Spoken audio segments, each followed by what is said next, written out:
नमः शिवाय। राधे राधे। जय श्री कृष्णा। प्रिय भक्तों, आप सभी भक्तों का आपके अपने YouTube चैनल अंश भक्ति पर हार्दिक स्वागत है। आज गुरुवार फाल्गुन मास शुक्ल पक्ष की सप्तमी तिथि सुबह 10:50 तक है। उसके बाद अष्टमी तिथि प्रारंभ हो जाएगी। अगर आज आप कोई शुभ कार्य करना चाहते हैं तो राहुकाल का समय नोट कर ले। इस समय कोई भी शुभ कार्य न करें। आज राहुकाल दोपहर 2 बजे से 3:28 तक रहेगा। आप सभी की मंगल कामना के साथ चलिए आज के इस वीडियो की शुरुआत करते हैं।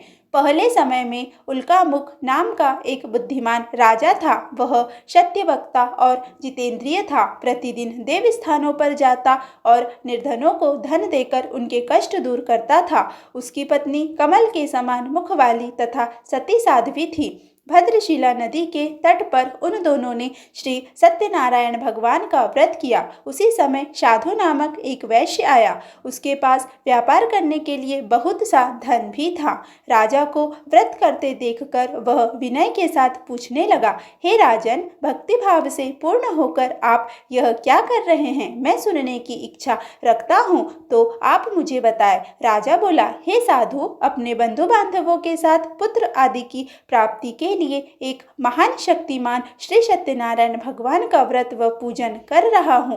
राजा के वचन सुन साधु वैश्य आदर से बोला, हे राजन, मुझे इस व्रत का सार विधान कहिए। आपके कथन अनुसार मैं भी इस व्रत को करूँगा। मेरी भी संतान नहीं है और इस व्रत को करने से निश्चित रूप से मुझे संतान की प्राप्ति होगी। राजा से व्रत का सारा विधान सुन व्यापार से निवृत्त हो वह अपने घर गया। साधु वैश्य ने अपनी पत्नी को संतान देने वाले इस व्रत का वर्णन कह सुनाया और कहा कि जब मेरी संतान होगी तब मैं इस व्रत को अवश्य करूंगा। साधु ने इस तरह के वचन अपनी पत्नी लीलावती से कहे। एक दिन लीलावती पति के साथ आनंदित हो सांसारिक धर्म में प्रवृत्त होकर सत्यनारायण भगवान की कृपा से गर्भवती हो गई।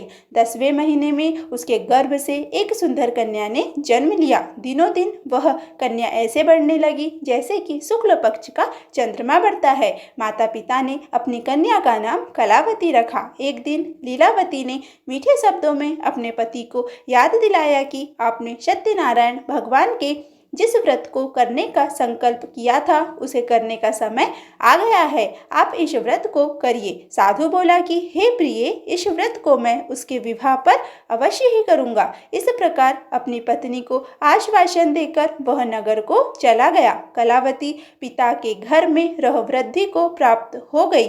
साधु ने एक बार नगर में अपनी कन्या को सखियों के साथ खेलते हुए देखा तो तुरंत ही दूत को बुलाया और कहा कि मेरी कन्या के योग्य वर देख कर आओ। साधु की बात सुनकर दूत कंचन नगर में पहुंचा और वहां देखभाल कर लड़की के सुयोग्य वाणिक पुत्र को ले आया। सुयोग्य लड़के को देख साधु ने बंधु बांधवों को बुलाकर अपनी पुत्री का विवाह कर दिया। लेकिन दुर्भाग्य की बात ये कि साधु ने अभी भी श्री सत्यनारायण भगवान का व्रत नहीं किया। इस पर श्री सत्यनारायण भगवान क्रोधित हो गए और श्राप दिया कि साधु को अत्यधिक दुख मिले। अपने कार्य में कुशल साधु बनिया जमाई को लेकर समुद्र के पास स्थित होकर रत्नासारपुर नगर में गया। वहां जाकर दामाद ससुर दोनों मिलकर चंद्रकेतु राजा के नगर में व्यापार करने लगे।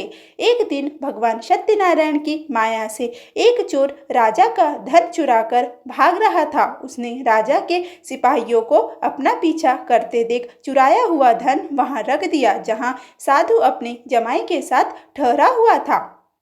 राजा के सिपाहियों ने साधु वैश्य के पास राजा का धन पड़ा देखा तो वह ससुर जमाई दोनों को बांधकर प्रसन्नता से राजा के पास ले गए और कहा कि उन दोनों चोरों को हम पकड़ लाए हैं, आप आगे की कार्यवाही की आज्ञा दे।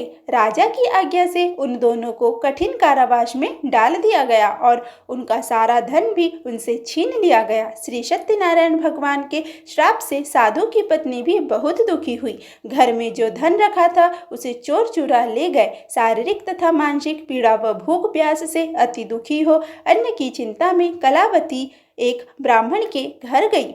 वहाँ उसने श्री सत्यनारायण भगवान का व्रत होते देखा। फिर कथा भी सुनी। वह प्रसाद ग्रहण कर वह रात को घर वापिस आई। माता ने कलावती से पूछा कि हे पुत्री, अब तक तुम कहाँ थी? तेरे मन में क्या है? कलावती ने अपनी माता से कहा, हे माता, मैंने एक ब्राह्मण के घर में श्री सत्यनारायण भगवान का व्रत देखा है। कन्या के वचन सुन लीलावती भगवान के पूजन की तैयारी करने लगी। लीलावती ने परिवार व बंधुओं सहित सत्यनारायण भगवान का पूजन किया और उनसे वर मांगा कि मेरे पति तथा जमाई शीघ्र घर आ जाए। साथ ही यह भी प्रार्थना की कि हम सबका अपराध क्षमा करें। श्री सत्यनारायण भगवान इस व्रत से संतुष्ट हो गए और राजा चंद्रकेतु को सपने में दर्शन दे कहा कि हे राजन, तुम उन दोनों वैश्यों को छोड़ दो और तुमने उनका जो धन लिया है उसे वापस कर दो। अगर ऐसा नहीं किया तो मैं तुम्हारा धन, राज्य व संतान सभी कुछ नष्ट कर दूंगा। राजा को यह सब कहकर वह अंतर्ध्यान हो गए। प्रातःकाल सभा में राजा ने अपना सपना सुनाया। फिर बोले कि वणिक पुत्रों को कैद से मुक्त कर सभा में लाओ। दोनों ने आते ही राजा को प्रणाम किया। राजा मीठी वाणी में बोला, हे महानुभावों, भाग्यवश ऐसा कठिन दुख तुम्हें प्राप्त हुआ है, लेकिन अब तुम्हें कोई भय नहीं है। ऐसा कह राजा ने उन दोनों को नए वस्त्र आभूषण भी पहनाए और जितना धन उनका लिया था उससे दुगुना धन वापस कर दिया। दोनों वैश्य अपने घर को चल दिए। वैश्य ने मंगलाचार कर अपनी यात्रा आरंभ की और अपने नगर की ओर चल दिए। उनके थोड़ी दूर जाने पर एक दंडी वेशधारी श्री सत्यनारायण ने उनसे पूछा, हे साधु, तेरी नाव में क्या है? अभिवाणी वणिक हंसता हुआ बोला, हे दंडी, आप क्यों पूछते हो? क्या धन लेने की इच्छा है? मेरी नाव में तो बेल व पत्ते भरे हुए हैं। वैश्य के कठोर वचन सुन भगवान बोले, तुम्हारा वचन सत्य हो। दंडी के ऐसे कह वहां से दूर चले गए। वह कुछ दूर जाकर समुद्र के किनारे बैठ गए। दंडी के जाने के बाद साधु वैश्य ने नित्य क्रिया के पश्चात नाव को ऊंची उठते देख अचंभा माना और नाव में बेल पत्ते आदि देख वह मूर्छित हो जमीन पर गिर पड़ा। मूर्छा खुलने पर वह अत्यंत शोक में डूब गया तथा उसका दामाद बोला कि आप शोक न मनाएं, यह दंडी का श्राप है, इसीलिए हमें उनकी शरण में जाना चाहिए, तभी हमारी मनोकामना पूरी होगी। दामाद की बात सुनकर वह दंडी के पास पहुंचा और अत्यंत भक्तिभाव से नमस्कार करके बोला, मैंने आपसे जो जो असत्य वचन कहे थे उनके लिए मुझे क्षमा दे। ऐसा कह कहकर महान शोकातुर हो रोने लगा। तब दंडी भगवान बोले, हे वणिक पुत्र, मेरी आज्ञा से बार बार तुम्हें दुख प्राप्त हुआ है, तो मेरी पूजा से विमुख हुआ। साधु बोला, हे भगवान, आपकी माया से ब्रह्मा आदि देवता भी आपके रूप को नहीं जानते, तब मैं अज्ञानी कैसे जान सकता हूँ? आप प्रसन्न होइए, अब मैं सामर्थ्य के अनुसार आपकी पूजा करूंगा। मेरी रक्षा करो और पहले के समान नौका में धन भर दो। साधु वैश्य के भक्ति पूर्वक वचन सुनकर भगवान प्रसन्न हो गए और उसकी इच्छा अनुसार वरदान देकर अंतर्ध्यान हो गए।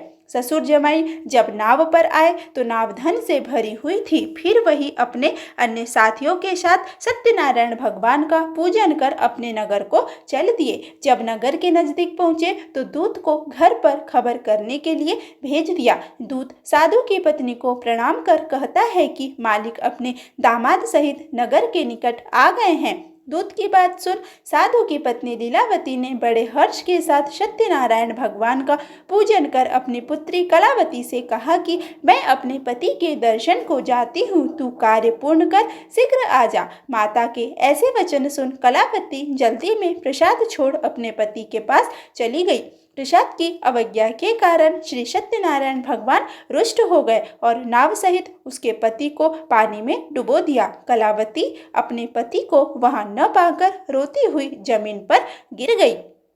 नौका को डूबा हुआ देख वह कन्या को रोता देख साधु दुखी होकर बोला कि हे प्रभु, मुझसे तथा मेरे परिवार से जो भी भूल हुई है उसे क्षमा करे। साधु के दीन वचन सुनकर श्री सत्यनारायण भगवान प्रसन्न हो गए और आकाशवाणी हुई, हे साधु, तेरी कन्या मेरे प्रसाद को छोड़कर आई है, इसीलिए उसका पति अदृश्य हो गया है। यदि वह घर जाकर प्रसाद खाकर लौटती है तो इसे उसका पति अवश्य मिलेगा। ऐसी आकाशवाणी सुन फिर कलावती घर पहुंचकर प्रसाद खाती है और फिर आकर अपने पति के दर्शन करती है। उसके बाद साधु अपने बंधु बांधवों सहित श्री सत्यनारायण भगवान का विधि विधान से पूजन करता है और इस लोक का सुख भोग वह अंत में स्वर्ग जाता है। बोलिए श्री सत्यनारायण भगवान की जय। प्रिय भक्तों, अब हम आगे के वीडियो में फाल्गुन मास महात्म की कथा का श्रवण करेंगे। बोलिए उमापति महादेव की जय। सूत जी बोले,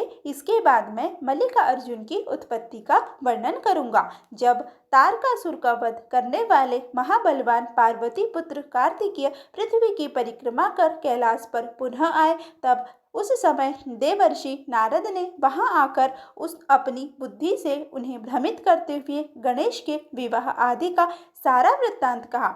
इसे सुनकर अपने माता पिता के मना करने पर भी वे कुम्हार उनको प्रणाम कर क्रौंच पर्वत पर चले गए। जब माता पार्वती कार्तिकेय के वियोग से बहुत दुखी हुई, तब शिव जी ने उन्हें समझाते हुए कहा, हे प्रिय, तुम दुखी क्यों हो रही हो? हे पार्वती, हे श्रुभु, दुख मत करो, तुम्हारा पुत्र अवश्य लौट आएगा। तुम इस महान दुख का त्याग करो। शंकर जी के बारंबार कहने के बाद भी जब पार्वती जी को संतोष नहीं हुआ, तो उन्होंने देवताओं तथा ऋषियों को कुम्हार के पास भेजा।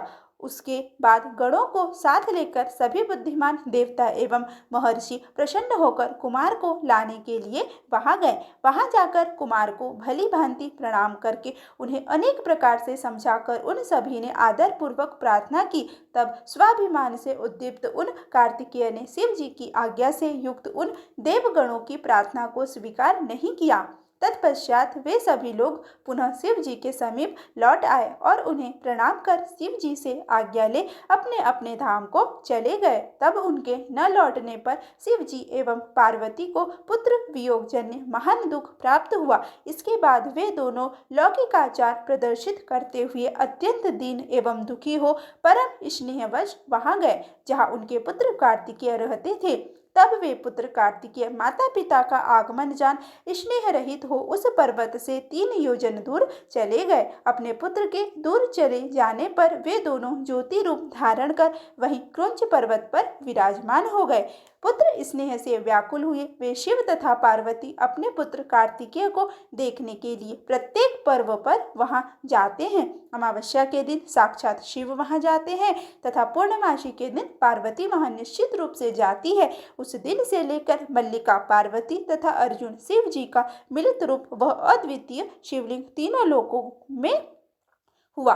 जो मनुष्य उस लिंग का दर्शन करता है वह सभी पापों से मुक्त हो जाता है और समस्त मनोरथों को प्राप्त कर लेता है, इसमें संदेह नहीं है। उसका दुख सर्वदा दूर हो जाता है, वह परम सुख प्राप्त करता है। उसे माता के गर्भ में पुनः कष्ट नहीं भोगना पड़ता है। उसे धन धान्य की समृद्धि, प्रतिष्ठा, आरोग्य तथा अभिष्ट फल की प्राप्ति होती है, इसमें संशय नहीं है। यह मल्लिकार्जुन नाम वाला दूसरा ज्योतिर्लिंग कहा गया है, जो दर्शन मात्र से सभी सुख प्रदान करता है। मैंने लोक कल्याण के लिए इसका वर्णन किया है।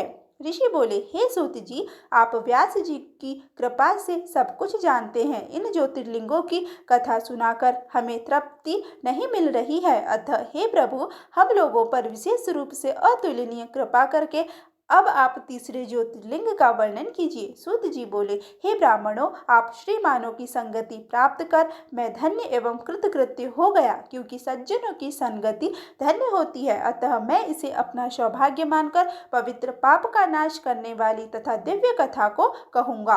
आप लोग आदरपूर्वक सुनिए। शिव जी को प्रिय परम पुण्यमयी, संसार को पवित्र करने वाली तथा समस्त प्राणियों को मुक्ति देने वाली मनोहर अवंती नामक एक प्रसिद्ध नगरी है। वहां पर शुभ आचरण में तत्पर, वेदा अध्ययन करने वाले तथा नित्य वैदिक अनुष्ठान में निरत एक श्रेष्ठ ब्राह्मण रहते थे।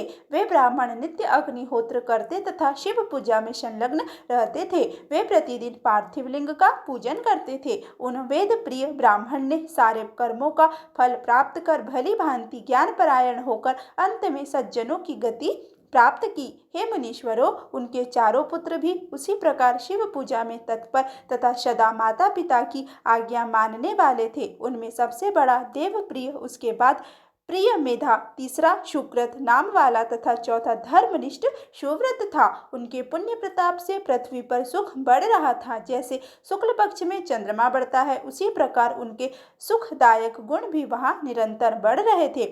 उस समय वह नगरी ब्रह्म तेज से संपन्न हो रही थी। हे श्रेष्ठ द्विजो, इसी बीच वहां जो उत्तम घटना घटी उसे सुनिए। जैसा कि मैंने सुना है वैसा कह रहा हूँ। रत्नमाल पर्वत पर दूषण नामक एक महान असुर रहता था।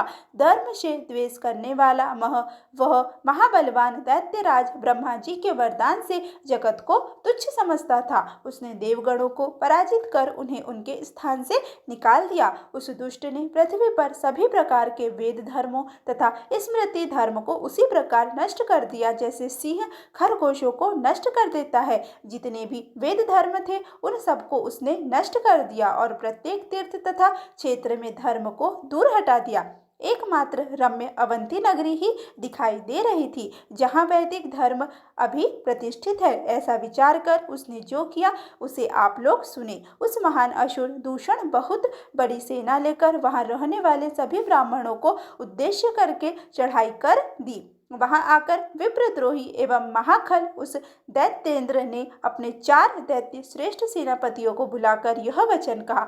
दैत्य बोला, हे दुष्ट ब्राह्मण, मेरी आज्ञा का पालन क्यों नहीं करते हो? अतः मेरे विचार से वेद धर्म में तत्पर ये सब दंड के योग्य है। ये तो मैंने संसार में सभी देवताओं तथा राजाओं को पराजित कर दिया है। क्या इन ब्राह्मणों को वश में नहीं किया जा सकता? यदि ये लोग जीना चाहते हैं तो शिव धर्म तथा वेदों के परम धर्म का त्याग कर सुख प्राप्त करें, अन्यथा इनके जीवित रहने में कोई संशय नहीं है।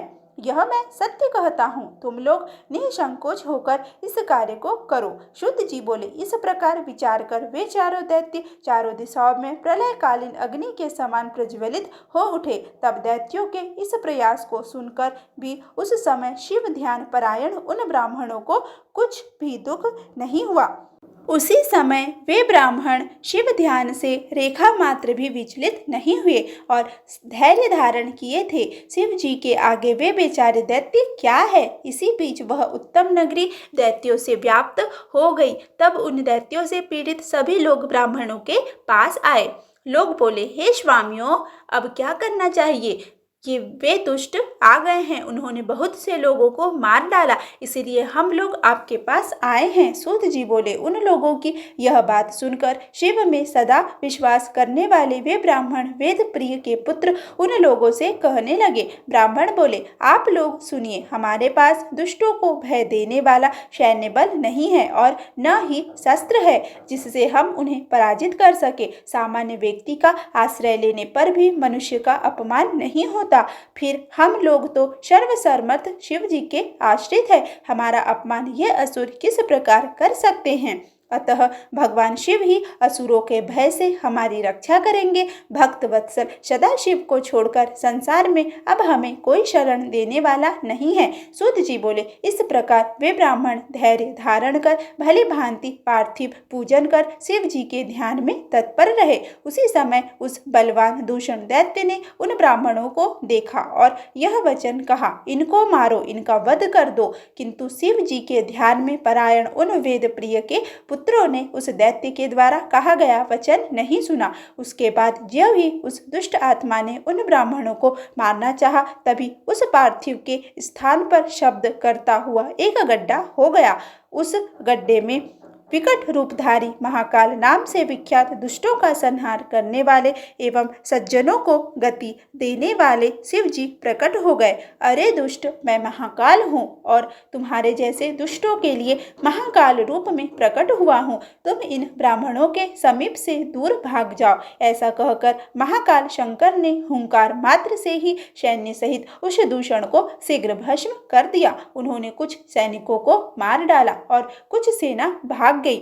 उन परमात्मा शिव ने वहीं पर दूषण का वध कर दिया। जिस प्रकार सूर्य को देखकर अंधकार पूर्ण रूप से नष्ट हो जाता है, उसी प्रकार शिव को देखकर उनकी सेना विनष्ट हो गई। उस समय देवताओं की धुंध भिया बजने लगी और फूलों की वर्षा होने लगी। ब्रह्मा विष्णु आदि सभी देवता वहां पर उपस्थित हो गए। ब्राह्मणों ने हाथ जोड़कर लोक कल्याण करने वाले उन भगवान शंकर को भक्ति पूर्वक प्रणाम करके अनेक प्रकार के श्रोतों से उनकी स्तुति की। तब महाकाल रूपधारी स्वयं महेश्वर ने प्रसन्न होकर उन ब्राह्मणों को आश्वस्त करके उनसे कहा, वर मांगिए।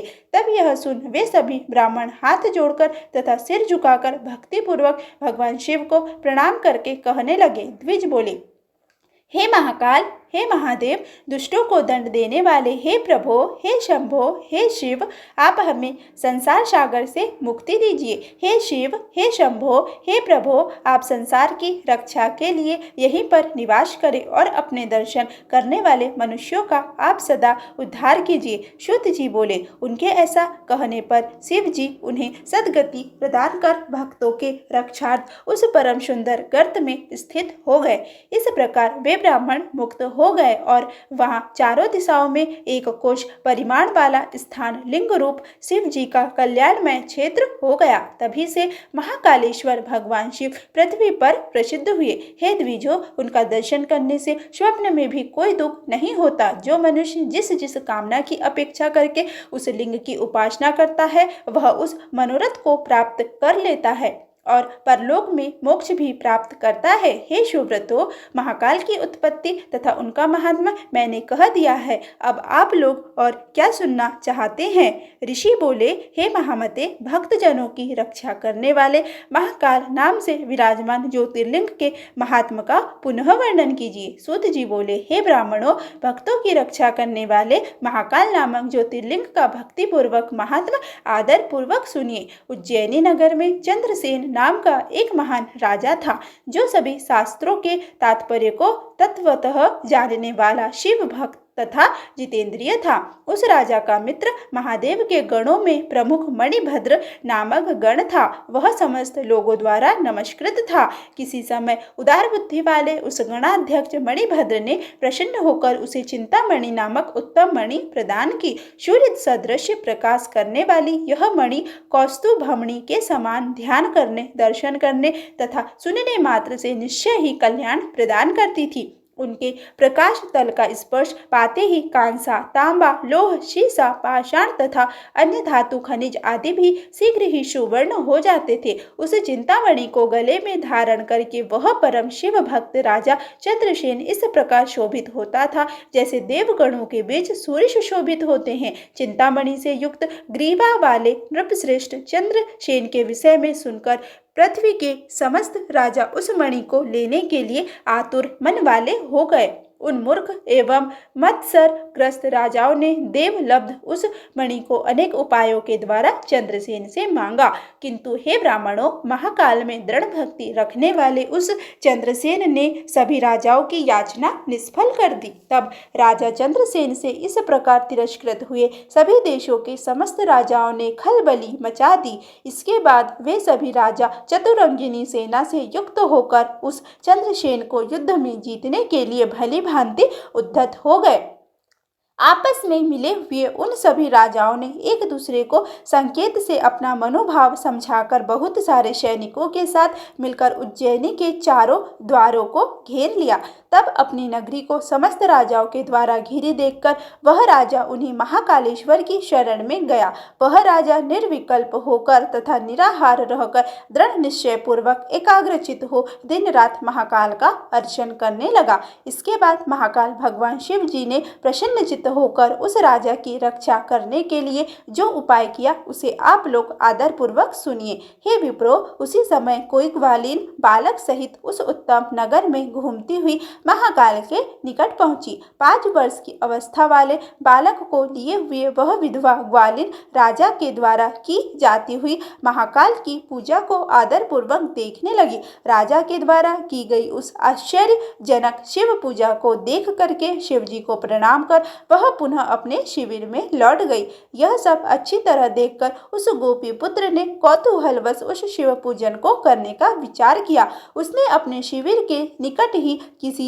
दूसरे सुने शिविर में अत्यंत मनोहर पाषाण लाकर भक्ति पूर्वक उसे स्थापित किया और गंध, आभूषण, वस्त्र, धूप, दीप, अक्षत आदि कृत्रिम द्रव्यों से शिव जी का पूजन कर नैवेद्य भी चढ़ाया। पुनः मनोहर बिल्व पत्रों एवं पुष्पों से बार बार शिव पूजन कर अनेक प्रकार का नृत्य करके शिव जी को बार बार प्रणाम किया। उसी समय उस ग्वालिन ने शिव में आसक्त हुए श्रेष्ठ मन वाले अपने पुत्र को स्नेह से भोजन करने के लिए बुलाया। जब शिव भक्ति में सने हुए चित्त वाले उस बालक ने बार बार बुलाए जाने पर भी भोजन की इच्छा नहीं की, तब उसकी माता स्वयं वहां आई। आंखें बंद किए हुए उस शिव जी के आगे बैठा हुआ देखकर उसका हाथ पकड़कर खींचा और क्रोधपूर्वक मारा, किंतु खींचने और मारने पर भी जब उसका पुत्र नहीं आया तब उसने शिवलिंग को दूर फेंककर उनकी पूजा को नष्ट कर दिया। इसके बाद हाय हाय कहकर दुखी होते हुए अपने पुत्र को छिड़ककर क्रोध युक्त वह ग्वालिन पुनः अपने घर में प्रविष्ट हो गई। तब वह बालक अपनी माता के द्वारा भगवान शिव के पूजन को नष्ट किया गया देखकर देव देव इस प्रकार कहकर चीखने लगा और पृथ्वी पर गिर गया। इसके बाद शोकाकुल होने के कारण वह सहसा मूर्छित हो गया। फिर 2 घड़ी बाद चेतना में आने पर उसने अपने दोनों नेत्र खोले। शिव जी की कृपा से उसी क्षण वहां पर महाकाल का सुंदर शिविर अर्थात देवालय बन गया, जिसे उस बालक ने देखा। उस शिवालय के स्वर्णमय बड़े बड़े दरवाजे थे, उसमें सुंदर किवाड़ और वंदनवार लगे हुए थे और वह बहुमूल्य इंद्रनील मणि तथा उज्जवल हीरो की वेदी से सुशोभित हो रहा था। वह विचित्रता युक्त बहुत से तप्त सुवर्ण निर्मित कलशों से युक्त था और मणि के खंभों से जगमगाते हुए तथा स्फटिक मणि के बने हुए भूतल फर्श से शोभायमान हो रहा था। उस गोपी पुत्र ने उस देवालय के बीच कृपानिधि शिव जी का रत्नमय ज्योतिर्लिंग देखा, जो उसकी पूजन सामग्री से सर्वदा अलंकृत था। यह सब देख वह बालक सहसा उठकर खड़ा हो गया।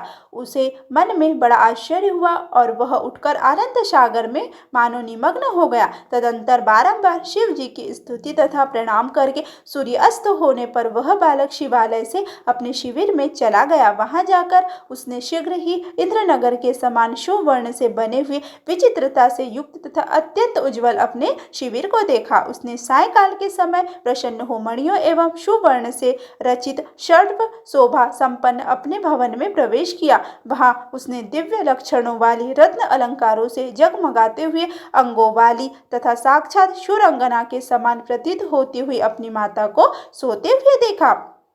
हे विप्रो, इसके बाद आनंद से परिपूर्ण हो शिव जी की कृपा पात्र उस बालक ने वेद पूर्वक अपनी माता को उठाया। जब वह उठी तो सब अपूर्व अद्भुत दृश्य देखकर आश्चर्यचकित हो आनंद में निमग्न हो गई और उसने अपने पुत्र का आलिंगन किया। तब अपने पुत्र के मुख से गिरिजापति की संपूर्ण कृपा को सुनकर उस ग्वालिन ने उस राजा को, जो निरंतर भगवान शिव का पूजन कर रहा था, सारा वृत्तांत बताया। नियम समाप्ति होने के बाद राजा ने रात्रि में वहां सहसा आकर शिव को प्रसन्न करने वाले गोपी का पुत्र के उत्तम भक्ति प्रभाव को देखा। अमात्य एवं पुरोहित सहित वह धैर्यशाली राजा यह सब देखकर परम आनंद सागर में डूब गया। वह राजा चंद्रसेन प्रेम से आंसू बहाता हुआ और शिव नाम का उच्चारण करता हुआ प्रेम पूर्वक उस बालक का आलिंगन करने लगा। हे ब्राह्मणों, उस समय वहां बहुत बड़ा उत्सव हुआ। सभी लोग आनंद से विभोर हो शिव जी का कीर्तन करने लगे। इस प्रकार अतीव अद्भुत लीलाओं वाले शिव जी के महात्म को देखने से आनंद मग्न पुरवासियों की वह रात्रि क्षण मात्र की भांति बीत गई। इसके बाद युद्ध के लिए नगर को घेर कर आए हुए राजाओं ने प्रातःकाल होते ही अपने गुप्तचरों से यह समाचार सुना। तब जो राजा वहां आए हुए थे वे सब यह सुनकर अत्यंत आश्चर्यचकित हो गए और एकत्रित हो आपस में कहने लगे। राजागण बोले, वह महाकालपुरी उज्जैनी का अधीश्वर राजा चंद्रसेन शिव भक्त होने से निश्चिंत तथा दुर्जय है। जिसकी पुरी में शिशु भी इस प्रकार के शिव भक्त है, वह राजा चंद्रसेन तो महान शिव भक्त होगा। निश्चय ही इसके साथ विरोध करने से तो शिव जी क्रुद्ध हो जाएंगे और उनके क्रोध से हम सब लोग विनष्ट हो जाएंगे। इसीलिए हमें इस राजा से मेल कर रहना चाहिए। ऐसा करने पर शिव जी हम लोगों पर महती कृपा करेंगे। सूत जी बोले, इस प्रकार निश्चय कर उन राजाओं को वैर भाव को त्याग दिया और उनका अंतःकरण पवित्र हो गया और उन लोगों ने परम प्रसन्न होकर अपने अपने हाथों से अस्त्र शस्त्रों का त्याग कर दिया। उन राजाओं ने महाकाली की रम्यपुरी में प्रवेश किया और चंद्रसेन की आज्ञा लेकर महाकाल का भली भांति पूजन किया। इसके साथ वे सभी राजा ग्वालिन के घर गए और दिव्य तथा महान समृद्धि वाले उसके भाग्य की प्रशंसा करने लगे। चंद्रसेन के द्वारा उन राजाओं की अगवानी तथा भली भांति पूजा किए जाने के उपरांत उसके द्वारा प्रदत्त बहुमूल्य आसनों में बैठे हुए वे राजागण शिवजी की महिमा को देखकर अत्यंत विस्मित तथा प्रसन्न हो गए। गोप पुत्र पर हुई कृपा से उत्पन्न हुआ शिवालय तथा उसमें प्रतिष्ठित शिवलिंग को देखकर शिव जी के प्रति उनकी अगाध श्रद्धा हो गई। तब शिव जी की कृपा प्राप्त करने के लिए अभिलाषा वाले उन सभी राजाओं ने प्रसन्न होकर उस गोप कुम्हार को बहुत सी वस्तुएं दी। उन राजाओं ने समस्त देशों में जो बहुत से गोप रहते थे उन सबका उसे राजा बना दिया। इसी बीच सभी देवगणों से पूजित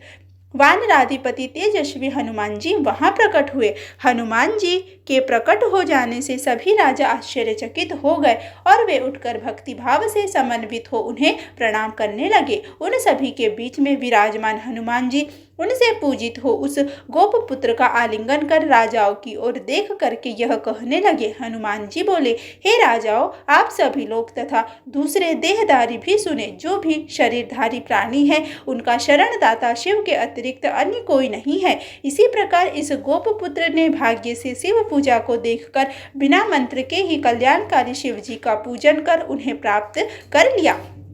शिव जी का यह श्रेष्ठ भक्त गोपों की कीर्ति को बढ़ाने वाला होगा और इस लोक में संपूर्ण भोगों को भोग कर अंत में मोक्ष प्राप्त करेगा। इसके वंश की 8वीं पीढ़ी में महायशस्वी नंद नामक गोप उत्पन्न होंगे, जिनके पुत्र रूप में श्री कृष्ण नाम से साक्षात नारायण ही अवतीर्ण होंगे। आज से लेकर यह गोप कुम्हार इस लोक में श्रीकर नाम से महती लोक प्रसिद्धि प्राप्त करेगा। सूत जी बोले, ऐसा कहकर अंजनी पुत्र शिव अवतार कपीश्वर हनुमान जी ने सभी राजाओं तथा चंद्रसेन को कृपा दृष्टि से देखा। इसके बाद उन्होंने बुद्धिमान गोप पुत्र श्रीकर को प्रेम पूर्वक शिव जी को प्रिय लगने वाले शिवाचार का उपदेश दिया। हे द्विजो, उसके निरंतर अति हर्षित हुए हनुमान जी सभी राजाओं चंद्रसेन तथा श्रीकर आदि के देखते देखते वहीं अंतर्ध्यान हो गए। इसके बाद चंद्रसेन के द्वारा सत्कृत्य हो प्रसन्न हुए।